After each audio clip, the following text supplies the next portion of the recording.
Hello జనాలు, పొద్దున్నే rice items కంప్లీట్గా మానేశాను కాబట్టి పులిహోర తిని బీచ్కి బయలుదేరా. ఇది సర్ఫ్ రెస్క్యూ. బీచ్లో బట్టలు ఉతికేటప్పుడు సర్ఫ్ అయిపోతే వీళ్ళు ఇచ్చి వెళ్తారనమాట.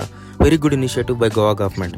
Swimming is prohibited, don't cross the line, danger. ఇది మన కోసం పెట్టిన బోర్డు అని చాలామంది అనుకుంటారు, కానీ అది ఫిషెస్ కోసం. లోపల స్విమ్మింగ్ చేసుకోండి, కానీ ఈ లైన్ దాటి బయటకు వస్తే డేంజర్ అని ఫిషెస్ కోసం పెట్టిన బోర్డు. వీడు చేపల కోసం ఫిషింగ్ రాడ్ వేశాడు, కానీ ఐఎమ్ షూర్ వీడికి ఒక్కడు కూడా పడదు. ఎందుకంటే వీడు ఫోకస్ చేపల మీద కంటే పాపల మీదే ఎక్కువ ఉంది. వీళ్ళు గోవా చేనేత వస్త్రకారులు తమ బట్టలకి గిట్టుబాటు ధర కల్పించాలని పొద్దున్నే ధర్నా చేయడానికి బీచ్కి బయలుదేరారు. ఎంతోమంది అమ్మాయిలకి ఎంతో చేసినా అందరూ వదిలేసి వెళ్ళిపోయారు, కానీ గోవా మాత్రం నన్ను గుండెల్లో పెట్టుకొని చూసుకుంది. ఇది మాయా పబ్. ఇక్కడే రామ్ మిరియాల మాయా మాయా అనే పాట కంపోజ్ చేశాడు. దీని పక్కది కోయా పబ్. ఎస్, ఇక్కడే కోయారే కోయ్ కోయ్ కోయా పాట కంపోజ్ చేశారు.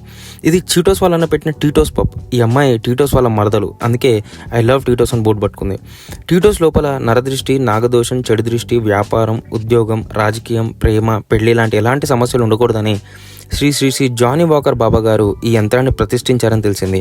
అంతటి మహత్తరమైన పుణ్యక్షేత్రాన్ని దర్శించినందుకు నా మనసు పులకించింది. అక్కడే పుణ్యం పార్సల్ చేసుకొని ఇంటికి వచ్చేసా.